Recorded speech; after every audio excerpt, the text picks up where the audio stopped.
আপনাদেরকে বলে রাখি, যতই ভং ধরে সেনাবাহিনীর প্রোটেকশন নেন না কেন, বাংলাদেশের মানুষ, বাংলাদেশের প্রত্যেকটা খেটে খাওয়া মানুষ আপনাদের বিচার করবে। রাস্তায় নামবেন, রিক্সাওয়ালা ভাইয়ারা ধরে পিটানি দিবে। ঠিক আছে? বলছে হিন্দিতে একটা কথা আছে না, চুন চুনকে মারুঙ্গা। আপনাদের খবর আছে, মানুষ বাসা থেকে বের হয়ে হয়ে আপনাদের ধরে পিটাবে। সো সাবধান হয়ে যান, সবাই ক্ষেপে আছে আপনাদের উপরে। সময় থাকতে এই সমস্ত অ্যাক্টিং বন্ধ করেন, ভং ধরা বন্ধ করেন। ঠিক আছে? নিজেদের খেতাবালিশ গুছান। আপনাদের জায়গা এই দেশে বেশি দিন নাই। আমি যখন ইলেকশন করেছিলাম জাতীয় নির্বাচনে, তো তখন তো আমি ট্রাক মার্কেট নির্বাচন করেছিলাম।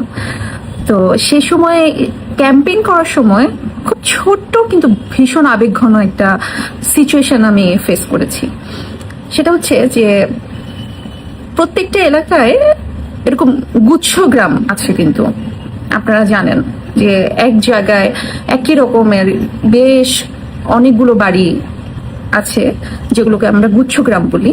মাননীয় প্রধানমন্ত্রী শেখ হাসিনা তিনি গৃহহীনদের জন্য গৃহের ব্যবস্থা করে দিয়েছিলেন, যে কেউ গৃহ ছাড়া থাকবে না। এবং প্রত্যেকটা গৃহে, মানে সেই সমস্ত গৃহের ওখানে জায়গা ছিল, তার নিজের বাড়িতেই সে সবজি ফলিয়ে তারা খেতে পারে, যাতে এরকম তিনি ব্যবস্থা করে দিয়েছিলেন। তো এরকম একটা গুচ্ছ গ্রামে আমি গেছি ইলেকশন ক্যাম্পেইনের জন্য। তো একটা দাদির সামনে পড়েছে, তারা বিকালবেলা সবাই একসাথে বসে আড্ডা দিচ্ছে, এরকম কিছু একটা। তো আমি গেলাম, যে বললাম যে দাদি, আমি মাহি, আমি ট্রাক মার্কায় নির্বাচন করছি, আপনি কিন্তু আমাকে ভোট দিবেন।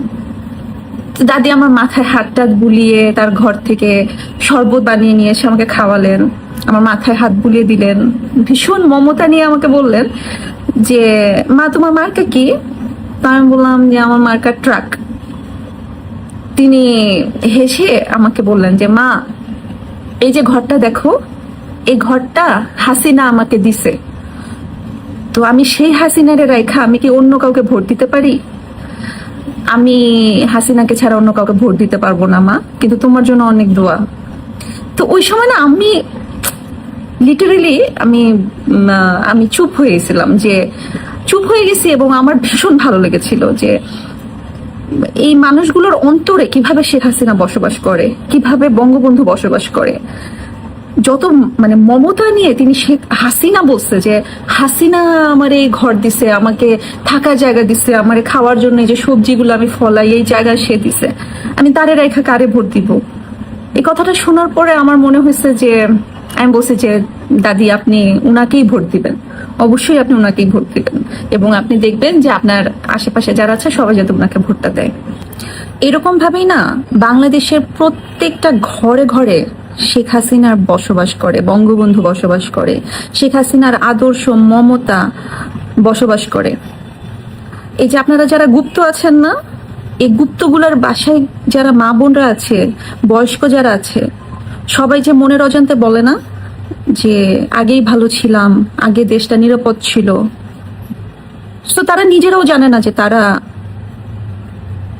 শেখ হাসিনাকে সাপোর্ট করে। তো আপনারা এখন যে ভং ধরছেন না, এখন আবার ওই অগাস্টে যেরকম, জুলাই অগাস্টে যেরকম অ্যাক্টিং শুরু করছিলেন, নিজেরাই স্কুল পড়ুয়া বাচ্চাদেরকে মেরেছেন। আচ্ছা, ওই যে আবু সাইদ মারা গেছেন, শহীদ হয়েছেন, আবু সাইদের বুক তো এভাবে দাঁড়িয়েছিল। তো আবু সাইদের বুকে যে পুলিশটা গুলি করলো, আপনারা কেউ কি দেখাতে পারছেন তার বুকের মধ্যে গুলি লেগেছে, হালকা একটু ব্লাড পড়েছে? দেখাতে পারছেন? দেখাতে তো পারেন নাই। সে কিভাবে মারা গেল? তো সেই যে ওই সময় অ্যাক্টিং করছেন, নিজেরাই বাচ্চাদের উপরে হামলা করছেন, নিজেরাই ফেসবুকে গুজব ছড়াইছেন, অমুক জায়গায় রেপ হচ্ছে, অমুক জায়গায় হামলা করছে, অমুক জায়গায় এইরকম ঝড় চলে আসছে, এরকম যে অ্যাক্টিং শুরু করছিলেন, তো সেরকম আবার এখন করতেছেন। স্টেজে উঠে বক্তৃতা দিচ্ছেন, সামনে ককটেল ফুটতেছে, নিজেরাই চকলেট বোমা মেরে নিজেদের মানুষকে দিয়ে মারা বলতেছেন যে এখন এগুলো আওয়ামী লীগ করতেছে। হ্যাঁ, এবং সেনাবাহিনীর প্রোটেকশন নিয়ে আপনারা মিছিল করবেন, সেরকম একটা চিন্তা ভাবনা করছেন। আপনাদেরকে বলে রাখি, যতই ভং ধরে সেনাবাহিনীর প্রোটেকশন নেন না কেন, বাংলাদেশের মানুষ, বাংলাদেশের প্রত্যেকটা খেটে খাওয়া মানুষ আপনাদের বিচার করবে। এনসিপির সমাবেশে বোমা হামলার যে ঘটনা বা খবর সেটিকে ধরে। এর মধ্যে খুবই ইন্টারেস্টিং একটি বিষয় বেরিয়ে এসছে। সেই বিষয়টি হলো এমনটা, আপনারা যারা শুনছেন বা যারা ইতিমধ্যে জানেন, জেনেছেন হয়তো, এনসিপি যেই সমাবেশে সেখানে আয়োজন করেছিল এবং এই সমাবেশের আগে এনসিপির কেন্দ্রীয় নেতারা বারবার কথা বলেছিলেন, যোগাযোগ করেছিলেন সাভারের এসপি শামীমা পারভীনের সঙ্গে। এবং এই শামীমা পারভীন হচ্ছেন নিজে একসময় ছাত্র রাজনীতি করতেন, ছাত্র দলের নেত্রী ছিলেন, পাশাপাশি তার স্বামী বর্তমানে খুলনা থেকে নির্বাচিত বিএনপি দলীয় সংসদ সদস্য রফিকুল ইসলাম বকুল। তো এই যে বিএনপি নেতা এবং বিএনপির এখনকার এমপির স্ত্রী, নিজে আবার সাবেক ছাত্রদল নেত্রী, সেই শামীমা পারভীন এই সাভারকে ব্যবহার করে তিনি এনসিপির সঙ্গে যোগাযোগ রক্ষা করে সাভারের এই সমাবেশটা যাতে ব্যাপকভাবে আলোচিত হয়, ফোকাসড হয় এবং এইখানে অন্ততপক্ষে এমন কোনো একটা ঘটনা তারা তৈরি করতে পারেন যা নিয়ে এনসিপি আরো জোরালোভাবে মাঠ গরম করতে পারে। সেই প্রক্রিয়ার অংশ হিসেবেই এই যে বোমা ফাটানোর যে নাটকটি, সেটি আসলে মঞ্চস্থ হয়েছে। কেন নাটক বললাম? সাভারের একাধিক পুলিশ কর্মকর্তার সঙ্গে আজকে সকাল থেকে আমার কথা হয়েছে। তারা যতটুকু বলেছেন যে সাভারের এনসিপির নিরাপত্তা বলয়, যে এনসিপির সমাবেশটি সুষ্ঠুভাবে করার জন্য নিরাপত্তার বলয় যেভাবে তৈরি করা হয়েছিল, তার মধ্যে খানিকটা রহস্যজনক বিষয় রেখেছিলেন এই এসপি শামীমা। এবং ঠিক যেই জায়গাটিতে এসপি শামীমার নির্দেশ অনুযায়ী ফাঁকা রাখা হয়েছিল, যেখানটায় পুলিশের অবস্থান ছিল না, ঠিক সেই জায়গাটিতেই এই পটকা বা বোমা বা ককটেল ফাটানোর ঘটনা ঘটল। এমনটাও একাধিক পুলিশ অফিসার তারা স্বাভাবিকভাবেই নাম কিংবা মিনিমাম কোনো জায়গা থেকে কোনোভাবে তাদেরকে বোঝা যায় তেমন নিরাপত্তার ভিতরে থেকেই তারা বলেছেন যাতে কোনোভাবেই তাদেরকে ইন্ডিকেট করা না যায়, এইভাবে যাতে আমি উপস্থাপন করি। আগের দিন রাতেই শামীমার সঙ্গে এনসিপি কেন্দ্রীয় নেতাদের বৈঠক হয়েছে, সেখানে কমপক্ষে 2জন ওসি উপস্থিত ছিলেন।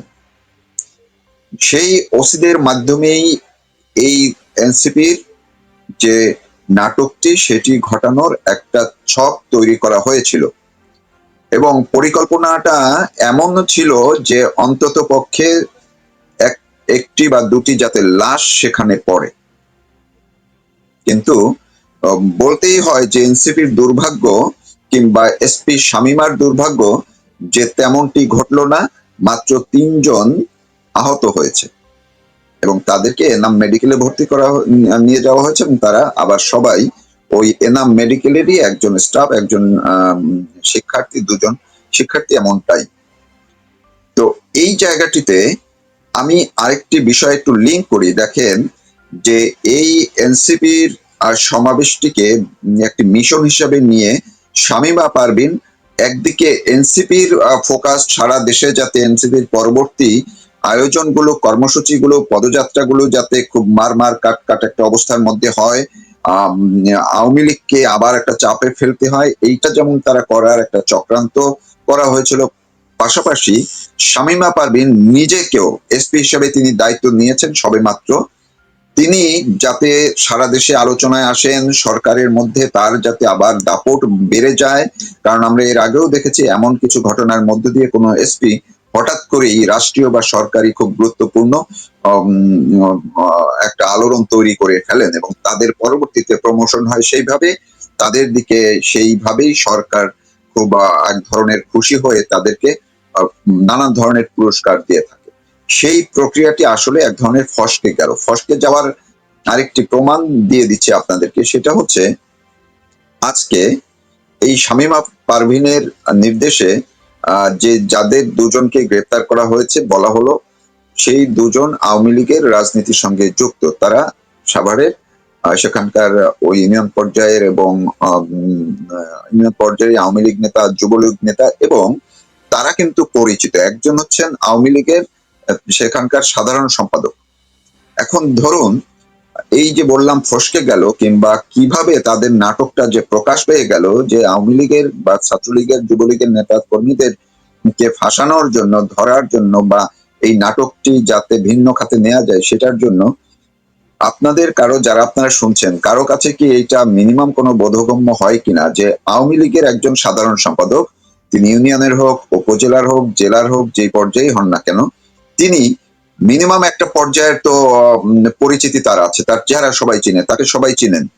তো এনসিপি যেখানে একটা সমাবেশ করছে সেইখানে, এবং যেখানে পুলিশ আছে সেইখানে আওয়ামী লীগের কিংবা যুবলীগের একদম এরকম শীর্ষ পর্যায়ের, স্থানীয় পর্যায়ের শীর্ষ নেতা, সাধারণ সম্পাদক, তিনি স্থানীয় পর্যায়ের শীর্ষ নেতা, মাঠ পর্যায়ে তৃণমূলের একজন শীর্ষ নেতাই বলতে হবে, তিনি কি বোকা হয়েছেন যে যেখানে আওয়ামী লীগের নেতা কর্মীদের ঘরে থাকতে পারেন না, তারা ওই কোনোভাবে এক ধরনের লুকিয়ে চাপিয়ে কিছু প্রোগ্রাম করার চেষ্টা করছে, সেইখানে এই আওয়ামী লীগের কিংবা যুবলীগের দুইজন নেতা তারা নিজেরা সশরীরে একদম এনসিপির সমাবেশ স্থলে চলে আসবে বোমা মারতে?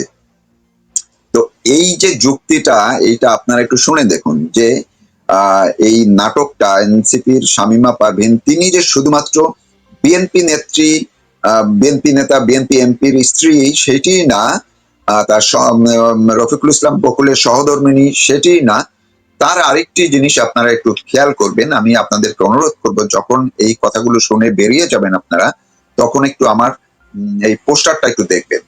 পোস্টারটা দেখার কথা এই কারণে বলছি যে দেখুন, একজন এসপি, তার গেট আপটা দেখুন, তিনি শুধুমাত্র তার বোরকাটা পরা বাকি আছে, তিনি এমন ভাবে হেজাব পড়েছেন একজন এসপি হয়ে, পুলিশের একজন শীর্ষ, জেলা পর্যায়ের শীর্ষ কর্মকর্তা হয়ে, তিনি তার ধর্মীয় অনুভূতি, তার ধর্মীয় যে আকাঙ্ক্ষা, সেটির প্রতিফলন তিনি ঘটিয়েছেন একেবারেই তার চেহারা, তার গেট আপের মধ্য দিয়ে। যেমনটা সেনাপ্রধান হজ করে এসে তিনি দাড়ি রেখে ব্যাপক আলোচনায় পড়েছিলেন। তো বরং এটি ভালো হতো যে শামীমা পারভীন শুধু হেজাবটুকু না পড়ে তিনি হয়তো বোরকা পরেও নামতে পারতেন। তো এই গেট আপের যারা, আমি জানি না যারা বিএনপি পন্থী, বিএনপির কিংবা ছাত্রদল করা কিংবা বিএনপি করা কোনো পুলিশ কর্মকর্তা আর এই গেট আপে আছে কিনা। তার মানে তিনি কি বিএনপি কিংবা ছাত্রদলের আদর্শকে চাপা দিয়ে তিনি কি একদম মৌলবাদী, জঙ্গি যে তকমাধারী যে বা লেবাসধারী, সেই লেবাসে তিনি আবির্ভূত হয়েছেন সাভারের এসপি হিসেবে। ফলে তাদের ক্ষেত্রে অনেক কিছুই করা খুবই সহজ, এবং তাদের ভিতরে সেই জিনিসটা কাজ করে থাকে। এবং এই এনসিপি কে ব্যবহার করে শামীমা পারভীন যে এনসিপি মিশন হিসেবে নিয়ে নিজের আখের গোছানো তার আদর্শিক, মানে জঙ্গিবাদী আদর্শকে বাস্তবায়নের জন্য এই ককটেল ফাটানোর নাটকটি সাজিয়েছেন, এবং আওয়ামী লীগের মাঠ পর্যায়ে দুজন নেতাকে বা যুবলীগের তাদেরকে গ্রেপ্তার করার মধ্যে দিয়ে তাদের এই যে আরো যে নাটকীয় হাস্যকর একটা ঘটনার তারা জন্ম দিলেন, সেটি এখন মানুষের কাছে পরিষ্কার হয়ে গেছে যে কোন অবস্থাতেই আওয়ামী লীগের স্থানীয় পর্যায়ের চিহ্নিত শীর্ষ পদের সাধারণ সম্পাদক, যুবলীগের সাধারণ সম্পাদক, সহসভাপতি পর্যায়ের কোন নেতা তিনি এনসিপির সমাবেশের মধ্যে আসবেন, ঢুকবেন, পুলিশের বেষ্টনীর মধ্যে ঢুকবেন এবং সেখানে নির্বিঘ্নে বোমা মেরে বের হয়ে যাবেন, এইটা চারটিখানি কথা না। এটা যে বিশ্বাসযোগ্য না, এটা যে অবিশ্বাস্য, সেটি প্রমাণ করে দিলেন এই বিএনপি নেতা রফিকুল ইসলাম এবং বিএনপি এমপি রফিকুল ইসলাম বকুলের পত্নী এসপি শামীমা পারভীন। আপনারা বাকি নাটকের অংশগুলো নিশ্চয়ই পত্র পত্রিকা এবং স্থানীয় গণমাধ্যম